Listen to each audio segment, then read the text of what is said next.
everybody, welcome to Jacob's Quest, and last night I saw the brand new horror movie Abigail, which, as the trailer suggests, is pretty much about a ragtag group of criminals who were hired to kidnap this small child for ransom money, only to find out, and this is not a spoiler because the trailers obviously reveal this, the child is indeed a vampire, and they don't know why they were hired to kidnap a vampire or what exactly is the plan here, but now they have to survive locked in this mansion with a vampire child, and that's the movie. I will say, this is definitely much more of a comedy than I realized it was going to be. It's got a lot of kind of Suicide Squad kind of vibes to it, you know, like you actually do enjoy each character. You know, they make them all likable to various degrees, but others are definitely kind of, well, frankly, more assholes than other ones are.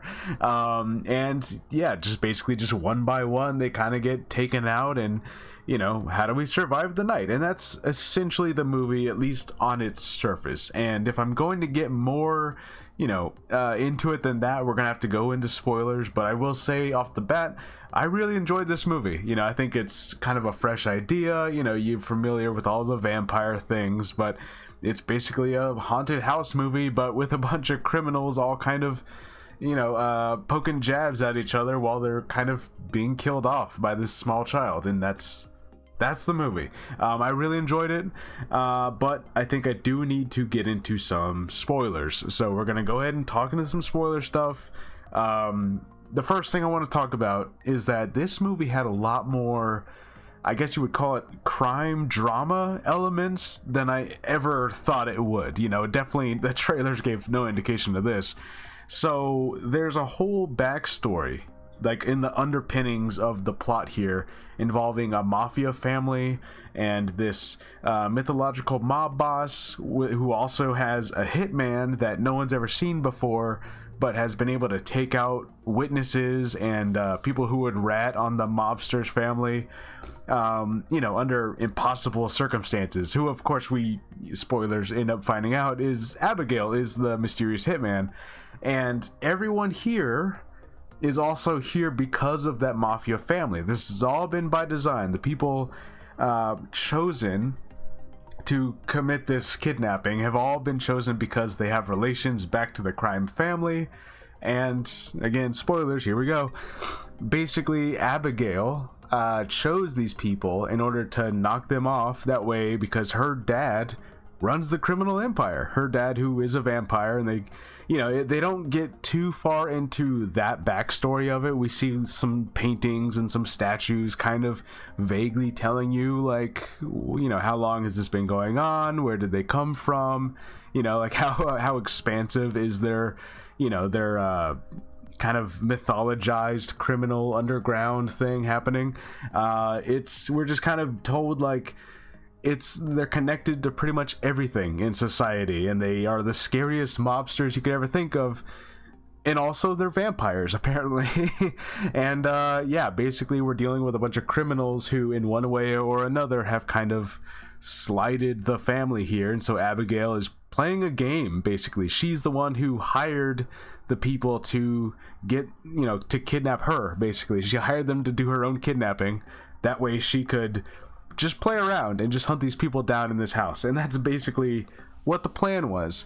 And from there, it kind of just gets more complicated. And to be honest, I think if I have one real gripe with the movie, it's this part here, because about the beginning of the third act, a character comes back. It's Giancarlo Esposito's character, who makes a deal with some of our heroes to turn them into vampires and help them take down the mob family and take down this small child vampire. That way they could rule the mob family and become the head vampires. And then there's like an immediate betrayal of that, and then the guy who betrayed him is now hunting down our, you know, our our last survivor, our survival girl, right? And like in all horror movies, we have a survivor girl. And now he's hunting her down. And so now, and this is really, I guess, the biggest twist of it all, is that the survivor girl and Abigail have to team up to take this guy down now. So now we have like a third twist. There's like several twists all happening just in the second half of this movie. And in the third act, they really kind of pile on top of each other. And I think it's a lot to take in for a minute, you know, because you're like, hold on. So she is the hitman for the mob family, and her dad is the mob boss. And she brought them all here, and she is in charge of Giancarlo Esposito's character, but he wants to betray her, so he makes a deal with this guy, and then that guy betrays him, and now he wants to... You know, it's like, okay, hold on. This is all happening very quickly. You know, so I will say, if I have any kind of gripe, it is just a lot of this, like, crime drama stuff happens real quick near the end of the movie. But ultimately, yeah, basically we end in a place where we're kind of rooting for Abigail. She went from being the main antagonist to being essentially the co-protagonist here at the ending fight with our main lead. And they get together and they win the day, and it's actually like, okay, cool. Abigail and her dad just, I guess they get to just be mobster vampires, just kind of, they're still out there, you know. And but our main character survives, and so we're happy about that. So it kind of ends on this like darkly comedic point where, you know, she gets in the van and she's like, what the fuck, you know, and then she just drives off.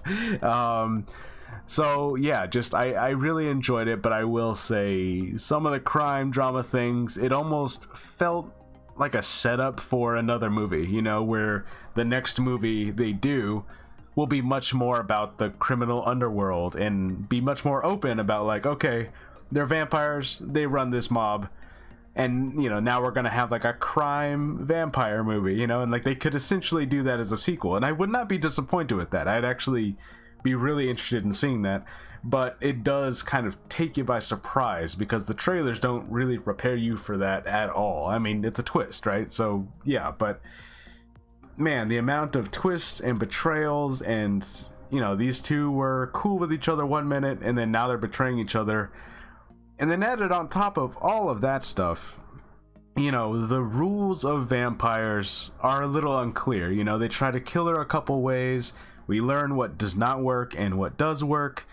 And then they kind of get into this strange, like, okay, a vampire bites you, and then that vampire can puppet you, like you're, like literally, like you do the movements that they're doing. You puppet follow them.